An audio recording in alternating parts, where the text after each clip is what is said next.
大家好，今日我老大家小姐嘅客家谚语系忙色5月中，恶婆5月翁。忙色5月中，恶婆5月翁。人讲啊，春天面，后外面。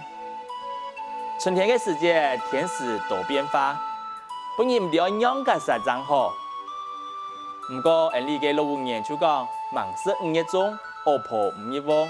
我记得咯，等到5月节过后啊，你张做得放心嘅老了太乙嫦娥竖起来，一下你再来念一道：忙色5月中，恶婆5月翁。忙色5月中，恶婆5月翁。是蒙太家嘅书看，俺只是张来了。